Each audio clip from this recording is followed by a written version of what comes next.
Que el Señor puso hace ya varias semanas atrás en mi corazón, y realmente ha sido el Señor hablando paso a paso. Generalmente Dios lo que empieza a hablar es lo que empieza a ocurrir también en la iglesia. Vimos que había tormentas, y nosotros también hemos tenido tormentas como iglesia. Pero también hemos visto, dentro de todas estas cosas, cómo la mano poderosa de Dios ha sustentado y ha sostenido.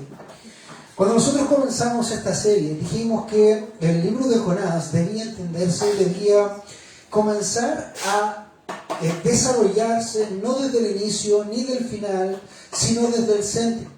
Porque en el centro nosotros establecimos que este libro era una narrativa como forma de quiasmo. Eso quiere decir que había un escalafón, capítulo 1 apuntalado al capítulo 2, y arriba en capítulo 2, versículo 9c, llega la conclusión final de todo este libro. El resumen de todo el libro es este: la salvación es del Señor.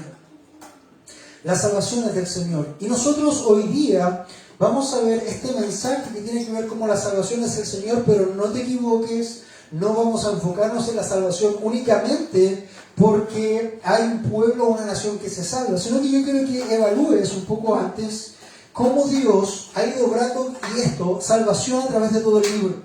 Si nosotros vemos por ejemplo que Dios ha hablado a un profeta y él se niega a obedecer, y en rebeldía Dios trae una tormenta sobre él, porque no te equivoques, tú no puedes rebelarte a Dios y no recibir consecuencias. Dios va a trabajar contigo. Pero también tienes que tener la otra parte de tampoco equivocarte, porque tú no eres llamado a ser el Espíritu Santo. Y si tú vas a jugar a ser el Espíritu Santo, también vas a tener consecuencias en tu vida. Ambos lados son difíciles. Quiero mostrarte que la salvación es del Señor. ¿En qué sentido? Muchas veces uno se enfoca en Jonás aquí, Jonás allá, pero el libro no tiene nada que ver con Jonás, tiene que ver con Dios, y que Dios es el autor de la salvación. Dice la historia que Jonás se rebeló y que él entró en una tormenta, ¿no es cierto? Él entró en un barco huyendo a Tarsis, lo que es España hoy día, cuando Dios le dice anda a lo que se conoce hoy día como Irak, que eso es Nínive. Y el Señor hizo caer una tormenta poderosa al punto de romper la embarcación. Quiero que noten lo siguiente. Los marineros tuvieron miedo y cada uno clamaba a su Dios. Esos marineros, hermanos, no conocían al Dios vivo y verdadero de la Escritura. Cada uno conocía a su propio Dios y clamaba a su propio Dios, pero se dieron cuenta de una cosa: sus dioses no les salvaban. Luego, cuando echaron suertes, nosotros vimos que la suerte es del Señor. Por lo tanto, el Señor evidenció que la causa de esa tormenta era porque Él, Dios Todopoderoso, único Dios del cielo y de la tierra, había caído sobre Jonás como una forma de disciplina. Ahora, después de todo lo que ocurre, los marineros tratan de mostrar una misericordia carnal, una misericordia humana, y aquí incluso podríamos decir una misericordia satánica, porque estaba en contra de lo que Dios mismo estaba haciendo. Cualquier cosa que se opone o se intenta oponer a Dios es de Satanás, hermanos. Ese es el punto. Aún la misericordia, una misericordia carnal, humana y satánica en ese sentido, porque ellos con afán trataban de remar y volver a tierra para no lanzar a Jonás al mar. Eran muy buenos ellos, de acuerdo a eso, ¿verdad? Pero hermanos, cuando contemplamos eso, el misericordioso es Dios. No hay ninguna persona en el mundo que tenga más misericordia que Dios. No somos, ni podemos tener más amor, ni más misericordia que Él. Y Dios en este momento había determinado disciplinar a Jonás a través de este lanzamiento, de esta expulsión para salvación, como lo vimos la semana pasada. Pero creo que noten lo siguiente, porque la salvación es del Señor. Tomaron pues a Jonás y lo lanzaron al mar, obedeciendo ahora sí a Dios, y el mar cesó en su furia, inmediatamente. Quiero que notes eso. Ellos oraron a sus dioses paganos y nunca pasó nada. Ellos obraron una vez rápidamente lo que Dios dijo, expulsando a Jonás del barco, y el mar cesó en su furia. Quiero que notes eso. Luego el versículo siguiente, lo que quiero mostrarte. Y aquellos hombres temieron en gran manera al Señor. Y hermano, cuando la Biblia habla o se refiere a temor, tiene que ver con un sentido de conocimiento de un Dios que se ha revelado en una potencia increíble. Ellos antes clamaban a dioses falsos, ellos antes seguían a dioses falsos, ahora ellos conocieron al Dios vivo y verdadero y temieron en gran manera al Señor, ofrecieron un sacrificio al Señor y le hicieron votos. ¿Saben por qué? Porque la salvación es del Señor. Esos hombres vieron la salvación del Señor. Si te das cuenta, acá no solamente tiene que ver con Nínive, tiene que ver con todo lo que estaba ocurriendo.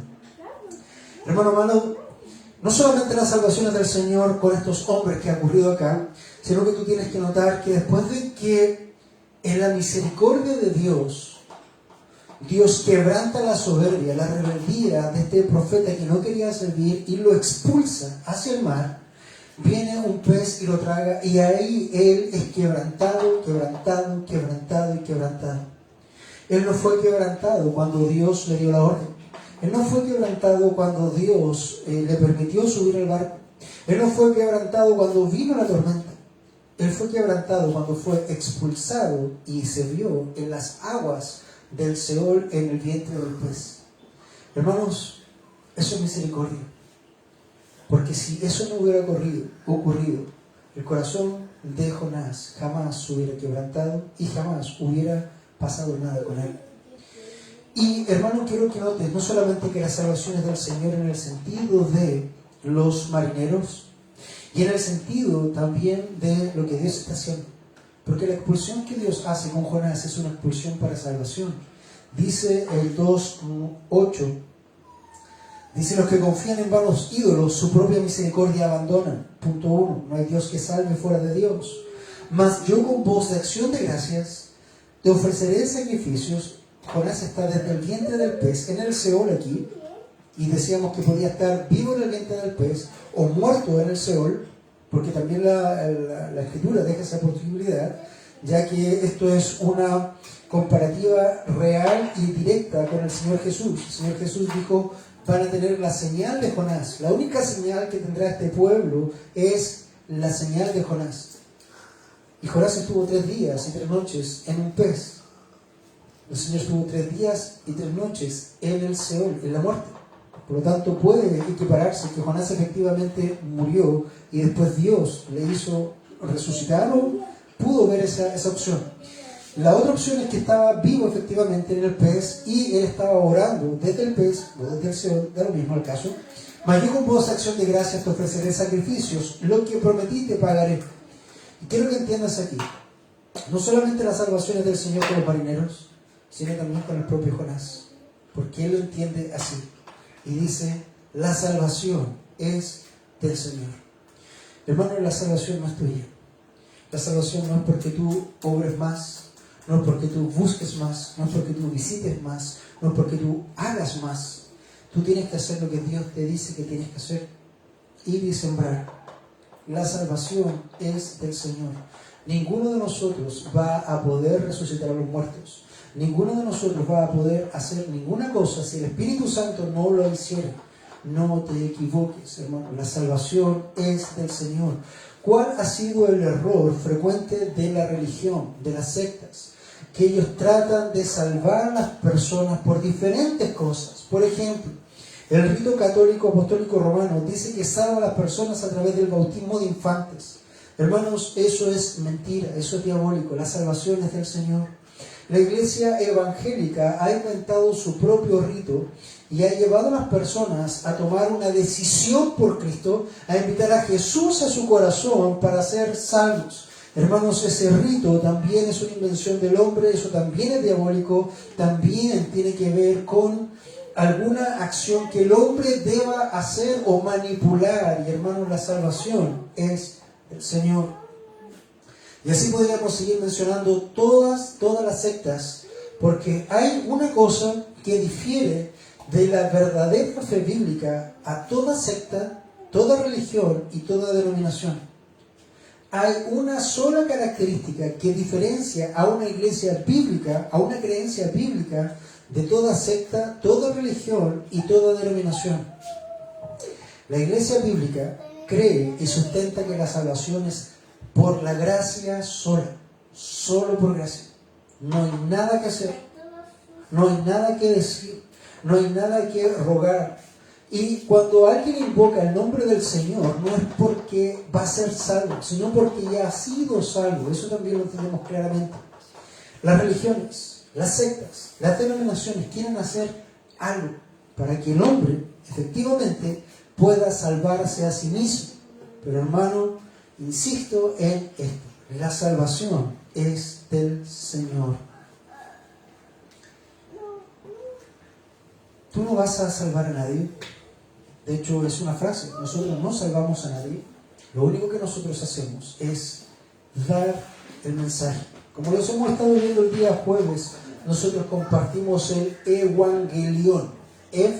Bueno, agelión, mensaje, el mensaje bueno. Eso literalmente significa evangelión si nosotros usamos o hacemos la separación semántica de la palabra. De evangelio, en griego es bueno o bien.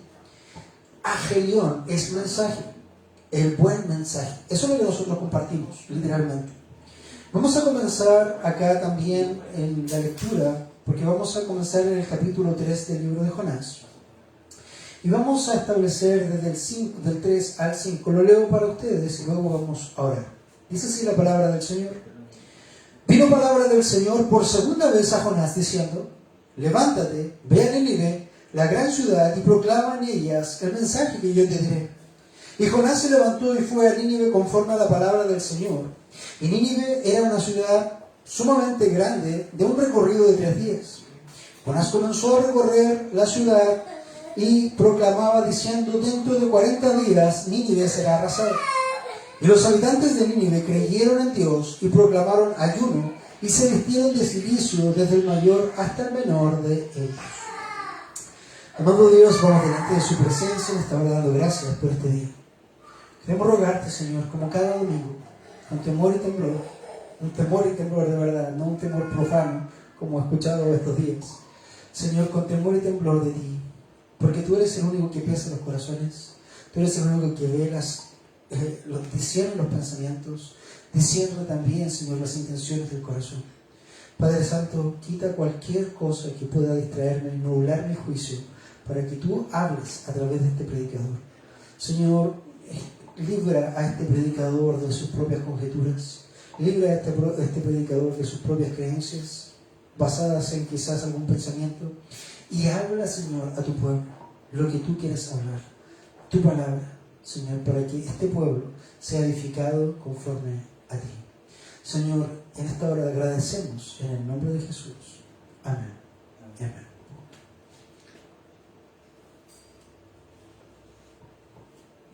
La salvación es del Señor. El primer punto que nosotros vamos a ver se denomina un déjà vu celestial. ¿Han escuchado usted la palabra déjà vu? ¿Sabe lo que significa un déjà vu? Un déjà vu es literalmente ya visto en francés. Es una sensación de haber pasado con anterioridad por una situación que se está produciendo por primera vez. Es cuando usted va caminando y dice: oye, yo he estado aquí antes, pero no sé cuándo. O esto ya me pasó, esto ya lo viví. ¿Le ha pasado alguna vez eso? Bueno, hay muchas explicaciones científicas que pueden darte cuenta de lo que ocurre ahí, pero básicamente es ya visto o ya vivido. Y este punto 1 es un déjà vu celestial. ¿Por qué lo llamo así? Porque quiero hacer un contraste entre el capítulo 1, los primeros versículos, con el capítulo 3 y los versículos primeros también. Quiero que escuchen lo siguiente. Parte el capítulo 3, versículo 1 diciendo: vino palabra del Señor por segunda vez a Jonás diciendo. El capítulo 1 dice: vino palabra del Señor a Jonás, hijo de Amitai, diciendo. ¿Te das cuenta cómo va un paralelo repetitivo ahí? Como que esto ya lo vivimos antes. Después dice: levántate, capítulo 3:2, levántate, ve a Nínive, la gran ciudad, y proclama en ella el mensaje que yo te diré. Capítulo 1 decía: y Jonás, levántate, mensaje de Dios, ve a Nínive, la gran ciudad, y proclama contra ella. Como que esto ya lo estamos visto varias veces, estamos repitiendo la escena. Y Jonás se levantó y fue a Nínive conforme a la palabra del Señor. Y aquí se acaba el déjà vu. Aquí se acaba el déjà vu. Porque si bien es cierto, en el capítulo 1 Dios da las mismas instrucciones que en el capítulo 3, lo que cambia en este déjà vu es lo que siempre debió haber pasado desde un inicio. Yo no sé si usted vio una película que se llama, o leyó un libro, porque está basado en un libro, que se llama El efecto mariposa. El efecto mariposa, el protagonista de la serie o de la película, tenía la habilidad de poder ver una foto. Usted sabe que una foto se grafica un momento que ocurre en el pasado. No es algo que nunca haya ocurrido. No necesariamente una foto antigua va a tener las mismas vivencias o va a continuar exactamente igual en el futuro. Las cosas van cambiando. Pero la foto queda ahí. De hecho, nosotros tenemos acá varias fotos de Irving con muchas personas que ya no están con nosotros, pero estuvieron alguna vez. Pero él miraba esa foto y tenía la capacidad de mirar la foto y volver en el tiempo, no en un viaje de tiempo en una máquina, sino que él retrocedía en su propia existencia al momento de la foto. Y él intentaba cambiar algo, o podía cambiar algo, y eso afectaba a todo el futuro en lo demás. Por eso se llama el efecto mariposa. Un pequeño cambio en algún momento cambia todo. Y esto, hermanos, tiene que ver con esta idea de déjà vus y de cambios. Cuando nosotros vemos lo que ocurre aquí, este cambio, hermanos, hubiera afectado mucho. Y de hecho, en nuestras vidas también estamos llamados a eso. Esto fue lo que respondió Jonás la primera vez. Dijo: pero se levantó para huir a Tarsis, lejos de la presencia del Señor. Ante la misma circunstancia, la primera respuesta de Jonás fue: pero Jonás se levantó para huir a Tarsis, lejos de la presencia del Señor. Si yo te pregunto, y acá infiere tú mismo, cuando Jonás estaba en el pez, cuando Jonás estaba ahí en el pez, en el Seol, en la profundidad, en la angustia, en el quebrantamiento, ¿piensas que si él hubiera tenido ese pensamiento, la posibilidad de volver en el pasado a esta primera vez que Dios le dio una orden, tú piensas que él pudo haber pensado: ¿por qué no lo hice? ¿Por qué no obedecí inmediatamente? ¿Por qué tenía que llegar hasta las profundidades del Seol para arrepentirme, quebrantarme de algo que simplemente pude haber dicho: sí, Señor, tú eres Dios, yo voy? Yo creo que todos nosotros en algún momento hemos tenido experiencias y vivencias de las cuales nos hemos arrepentido, y seguramente te hubiera gustado tener una foto o algún año específico en tu mente y hubiera dicho: me gustaría retroceder hasta tal momento y haría todo diferente. Sin duda, muchas personas han pasado eso. Pero fíjate lo que ocurre cuando el Señor expulsa a Jonás, viene el pez, y el Señor expulsa a Jonás otra vez desde el pez.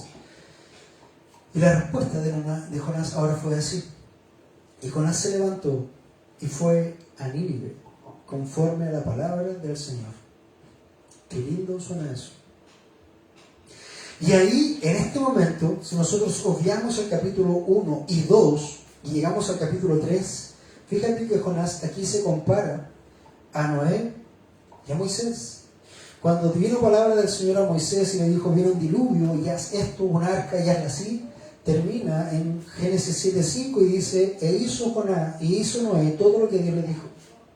Cuando Dios le da la instrucción a Moisés de hacer el arca y levantar el tabernáculo y hacer todo lo que tenía que hacer en ese gran tema, cierra diciendo el libro, o esa parte: e hizo Moisés conforme a todo lo que el Señor le dijo. Fíjate lo que está diciendo ahora acá. Pero Jonás se levantó para huir a Tarsis, Jonás se levantó y se fue a Nínive conforme a la palabra del Señor. ¿Qué quiere decir eso? Hermano, el Señor no está generando estas cosas para destruirnos. Cuando el Señor obra cosas difíciles en nuestras vidas, o vienen pruebas o tormentas, o nos expulsa en diferentes ámbitos asociados a esto, no es para destrucción, es para quebrantamiento, es para reconocimiento, es para recapacitación, y después es para poder usarte, porque debes tener algo claro. Cuando Dios ha determinado usarte, Él lo va a hacer. Él lo va a hacer, lo hemos dicho antes. Él lo va a hacer en varias formas, o por lo menos dos formas. Él te va a usar entero, gozoso, con alegría, o Él te va a usar destruido, rearmado, lleno de cicatrices, pero al fin y al cabo vas a terminar haciendo todo lo que el Señor va a hacer. Entonces, yo te pregunto a ti, ¿cuál es la postura que tú escogerías o que vas a escoger? Porque en la iglesia también han pasado cosas y pasan cosas. ¿Cuál va a ser la postura que vas a tomar? ¿Vas a tomar la postura de Jonás de no, esto está muy difícil, mejor me voy? ¿O vas a decir, como dijo después, y fue a Nínive conforme a la palabra del Señor? Estas son cosas y posturas que nosotros vamos a tener que tomar en algún momento. ¿Cómo vamos a servir al Señor de aquí en más? La pregunta es, ¿vamos a servir al Señor de aquí en más? Si lo vamos a hacer, ¿cómo lo vamos a hacer? Y cómo lo vamos a hacer es conforme a la palabra del Señor. No puede ser de otra forma. Hermano, una persona que está sirviendo al Señor conforme a su propia mente, conforme a su propia palabra, conforme a su propio deseo, esa persona no está sirviendo al Señor. Esa persona se está sirviendo a sí misma. Por eso hoy día nosotros vemos tantas falacias, tantos engaños, tantas denominaciones erradas de personas que sirven a su propio vientre, a sus propios deseos y engañan a la masa, porque la masa también está deseosa de servirse a sí misma. Una de las consecuencias o uno de por qué las sectas o estos grupos se llenan, pongamos un caso, las iglesias de la prosperidad, tú levantas una iglesia de la prosperidad y tiene 2000 personas. ¿Sabes por qué eso pasa? Primero, porque el líder sectario está tratando de llenar su propio vientre, su propio ego y su propio deseo. ¿Y por qué tiene 2000 personas ahí? Porque esas 2000 personas también están tratando de hacer lo mismo.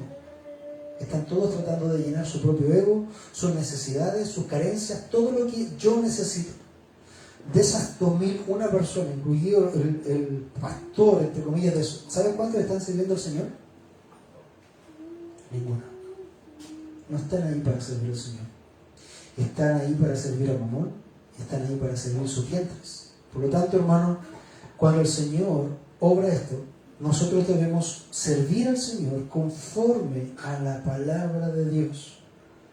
Yo puedo tener una justicia que para mí puede ser muy buena, pero no va a ser la justicia de Dios. Mi justicia va a ser imperfecta. Yo puedo tener una misericordia que para los hombres puede ser muy buena, pero no va a ser la misericordia de Dios. Yo puedo tener un amor por todas las personas que tú quieras, un amor por mi familia, por mis hijos, pero ese amor jamás va a llegar a la perfección del amor de Dios. Por lo tanto, no te engañe tu corazón ni tu mente. Nosotros tenemos que hacer lo que el Señor dice, de la forma que Dios dice, en el tiempo que Dios dice, para la gloria de Dios. ¿Por qué? Jonás hizo lo que el Señor dijo al final, sí, pero no lo hizo en el tiempo de Dios. Y como no lo hizo en el tiempo de Dios, tuvo que tener todo ese quebrantamiento, toda esa destrucción, toda esa expulsión para llegar a hacerlo. Esto nos deja ejemplo. Hay un ejemplo que compara a tres personas, uno un necio, uno inteligente y uno sabio. Cuenta la historia que va el necio caminando por un hoyo y dice, un hoyo, y sigue caminando y se cae, y se mata.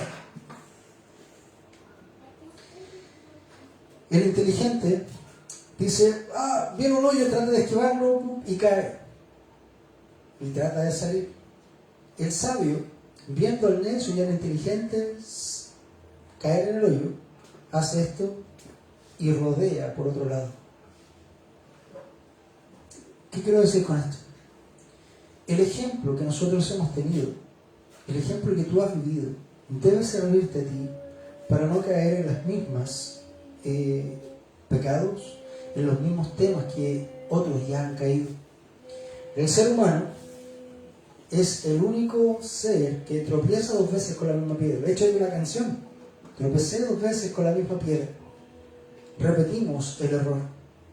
Hermanos, esto es lo que nosotros tenemos que entender.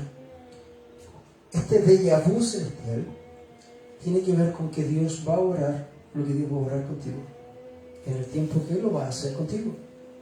Y vas a terminar sirviendo al Señor de todo corazón, de todo gozo, o vas a terminar sirviendo con todo tu corazón, de todo tu gozo, pero lleno de cicatrices. Esa es alguna diferencia. Eso es lo primero que tienes que ver en las salvaciones del Señor cuando el Señor está trabajando con Jonás. Un segundo punto que nosotros vamos a ver aquí tiene que ver con, esto va a sonarte raro, pero el segundo punto es el blamangelio en 5 palabras. El blamangelio en 5 palabras. Comenzamos diciendo que la palabra evangelio que nosotros conocemos es una conjunción de 2 palabras griegas. Eu, que significa bien o bueno, y agelios, que significa mensaje. Y de ahí se forma la palabra evangelio. Bien, la palabra mal, en griego, bueno, son varias, pero una que es atingente a esto es blama. Blama es mal o malo en griego. Por lo tanto, si nosotros usamos blama y agelos, nos queda el blamagelio, que sería como el mal mensaje. Y esto es lo que Jonás comienza a hacer. Si tú te fijas, Jonás no va a predicar evangelio. Jonás no va con buenas nuevas. Por eso establecemos lo siguiente. Escucha lo que dice la Escritura. Y Nínive era una ciudad sumamente grande y de un recorrido de 3 días. Jonás comenzó a recorrer la ciudad camino de un día y proclamaba diciendo: dentro de 40 días Nínive será arrasada. Dentro de 40 días, Nínive será arrasada. Yo te decía en mensajes anteriores que las 5 palabras más importantes del libro de Jonás no era dentro de 40 días, Nínive será arrasada, sino las salvaciones del Señor.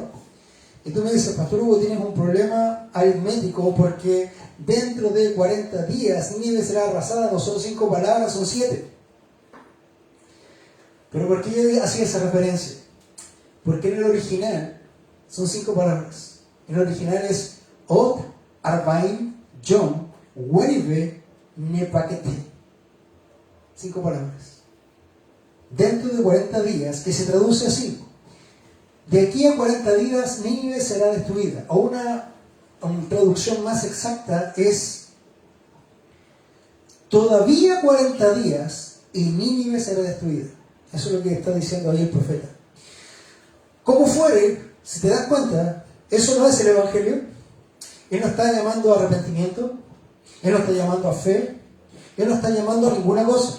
Él lo que viene a hacer es proclamar contra la ciudad conforme al mensaje de Dios, y le dice: dentro de 40 días Nínive será arrasada. Y esta ciudad, hermanos, es una ciudad grande, porque dice que Jonás comenzó a recorrer la ciudad, porque era una ciudad grande de 3 días. La circunferencia de la gran Nínive, como se diría hoy, era de unos 100 kilómetros. Es como ir de aquí a Santiago, poco menos. Santiago son 125 kilómetros. De aquí, o la circunferencia de Nínive era de 100 kilómetros, y cuentan que sus muros, los muros de la ciudad, medían 35 metros de alto y tenía aproximadamente 1500 torres altas de los vigías. Era una tremenda, tremenda ciudad. Y lo que hacía Jonás fue entrar en la ciudad de los hombres más terroríficos del mundo en esa época, y empezó a caminar obedeciendo la voz de Dios. Primero pudo entrar a la ciudad. A pesar de esas 1500 torres, nunca hubo un arquero que lo atravesara antes de que él entrara. A pesar de esas 1500 torres y esa gran muralla, nunca hubo nadie que lo flanqueara y le dijera: ¿quién eres tú? ¿Quién te envía? O que lo frenara, o lo mataran en el inicio. ¿Por qué? Porque está haciendo la perfecta voluntad del Señor. Y cuando nosotros hacemos la perfecta voluntad del Señor, oye, sentí esto como un déjà vu, esto lo he dicho antes. Hablando de los déjà vu. Cuando nosotros hacemos la perfecta voluntad del Señor, el Señor nos flanquea como si fuéramos invisibles. No digo que nos hace invisibles, pero nos flanquea como si fuéramos invisibles para llegar donde tenemos que llegar y hacer lo que tenemos que hacer. Y esto es lo que Pablo, o lo que Jonás está haciendo. Y efectivamente él comienza a recorrer, y el único mensaje de Jonás son estas 5 palabras: Od, Arbaim, Yom, Wenive, Nepaket. Dentro de 40 días, el mensaje es: todavía 40 días y Nínive será destruida. Y la gente de Nínive empezó a escuchar este mensaje. De un hombre que no conocían, de un Dios que no conocían, Y si te fijas, hermano, esto es tremendamente raro humanamente hablando. Porque si hoy día viene una persona por aquí pasando diciendo, se va a acabar el mundo mañana, ¿qué le dices tú? ¿O qué piensas tú? Estás loco, un tonto. O le gritas un par de tonteras, o lo dejas, pero lo tratas de loco. Probablemente era lo mismo que podría haber pasado con Nínive. Una ciudad que estaba fuertemente protegida, fuertemente armada, eran temerarios en la lucha, eran sanguinarios, y viene de repente una persona y empieza a proclamar, todavía 40 días y Nínive será destruida. Eso no es el evangelio. Eso es un buen evangelio, con malas noticias. Dice el doctor Kendall, un estudioso, que Dios nunca habla de ese modo cuando no hay esperanza. Cuando no hay esperanza alguna, Dios no va a dar mensajes. De hecho, si tú recuerdas, cuando Dios destruye Sodoma y Gomorra, Dios no manda ningún pregonero contra Sodoma y Gomorra. Dios simplemente le dice a Abraham, sácalo porque yo destruiré esa ciudad. ¿Te das cuenta de la diferencia? Acá Dios está mandando un profeta porque tiene una intención en su corazón de misericordia, porque la salvación es del Señor, y cuando Dios habla de esa forma, nunca es porque no hay esperanza. Quiero que escuches esto. También Kendall dice, cuando Dios, y esto es para ti, cuando Dios hace una advertencia en tu vida, esa es la mejor señal que tú tendrás. Cuando Dios hace una advertencia en tu vida, esa es la mejor señal que tú tendrás. Esa es la evidencia, esa es la señal que Nínive tenía. El profeta de Dios diciendo, de aquí a 40 días Nínive será arrasada, destruida. Od arbain yom Nínive nepakte. Hermanos, amados, ¿está haciendo alguna señal Dios? ¿Está dándote alguna señal Dios ahora en tu vida? Recuerda que Dios no procede a destruir antes de orar. Esto. ¿Está viniendo Dios con un mensaje a tu vida de algo? Cuidado, cuidado. Hay mentira, hay engaño, hay calumnia. Cuidado. Ese es el mensaje que vas a tener de parte de Dios. Y ese es el mensaje más diáfano que podrías tener. Y ese es el mensaje que efectivamente trastornó Nínive. Pero no trastornó Nínive porque todos creyeron a Jonás. Porque en su sano juicio, si tenemos un grupo de 100 personas acá y pasa una persona diciendo de aquí a 10 días el mundo se acaba. De las 100 personas quizás hay un loquito entre ellos y uno va a creer. Pero el resto probablemente va a decir, no, es loco. Nos vamos a reír quizás, y me incluyo. Pero fíjate lo que ocurre acá. Este evangelio de 5 palabras hace algo. Pero antes de que veamos eso, quiero contarte ahora que mires y observes la vida de Jonás en este momento, porque ahora la obediencia de Jonás fue perfecta. Primero, ante la orden de Dios, Jonás no lo dejó para otro día, sino que el versículo 3 dice, se levantó Jonás y fue a Nínive.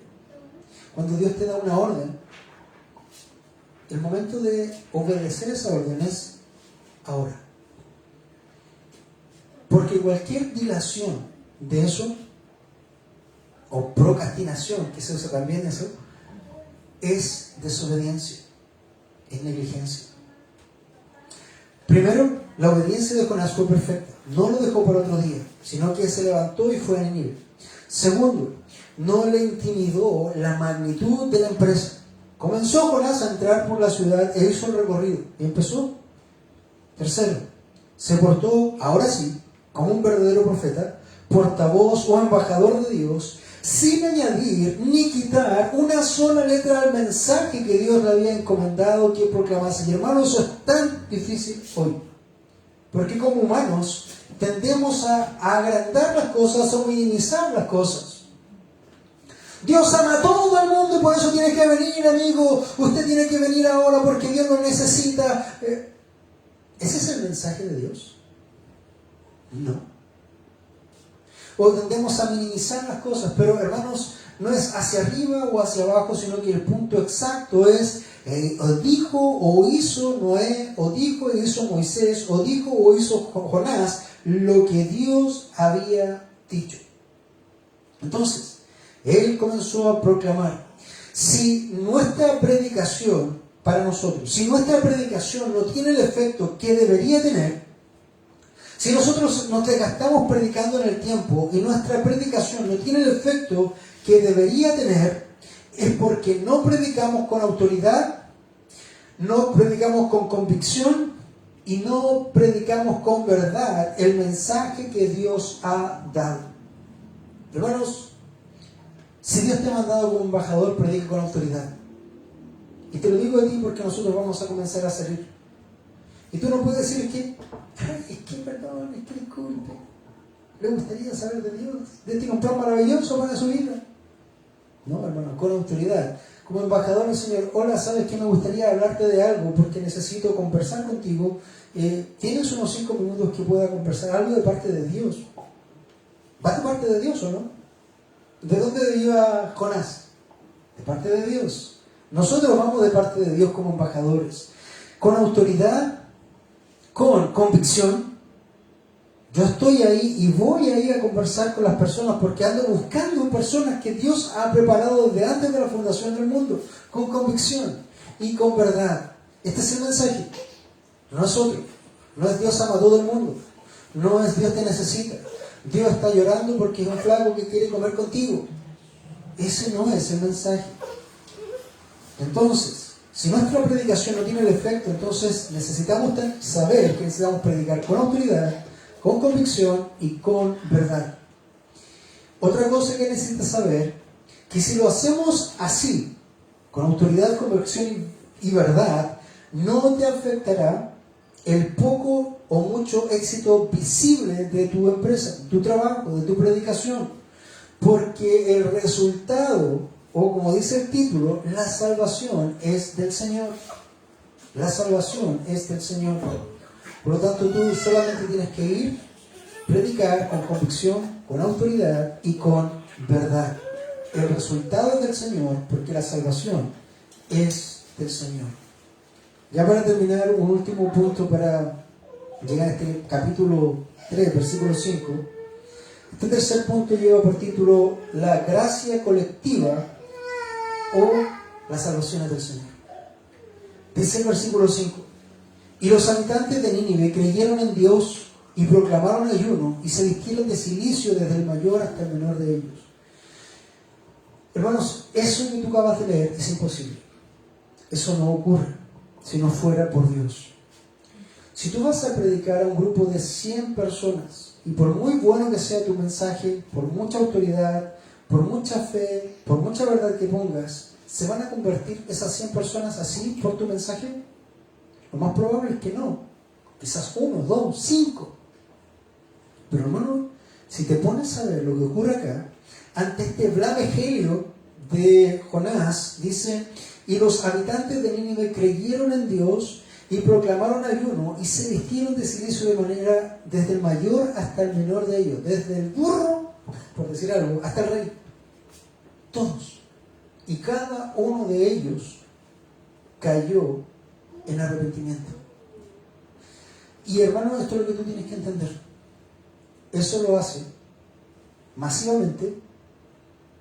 Esa es una muestra de gracia colectiva que Dios hace a un pueblo, y solo Dios mueve esos corazones, todos a la vez. Eso no lo hace el hombre, no lo hace la voluntad, no lo hace el libro albedrío, que tampoco es una palabra muy buena hoy día. Eso lo hace el Señor, porque la salvación es del Señor. Esa gracia colectiva, esta salvación es del Señor. Mira, pongamos atención a lo que el Señor hace, y lo voy a desglosar así.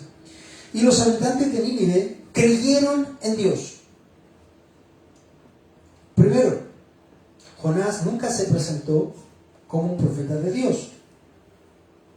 No le dijo: yo soy Jonás, Dios de los hebreos.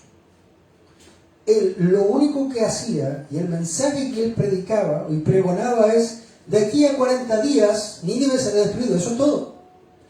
¿Cómo los ninivitas pudieron creer en Dios?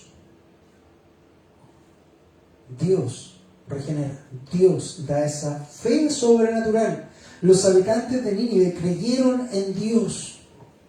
¿Cómo? Si el profeta no estaba dando un mensaje que hablara de Dios, no estaba llamando a arrepentirse, y le estaba diciendo, los van a destruir. Entonces entendemos, primero, que esta gracia colectiva y la salvación del Señor, el Señor otorga primero una regeneración, como nosotros lo hemos visto en otros lugares en el discipulado, porque estas personas están pasando por esto. Sabemos que la fe y el arrepentimiento vienen después de la regeneración. El Espíritu Santo acá lo que hace es derrama abundantemente gracia a todas las personas, y todas las personas de Nínive se están ejerciendo esto, se están arrepintiendo, todos, y todos están creyendo. El Señor dando una gracia colectiva.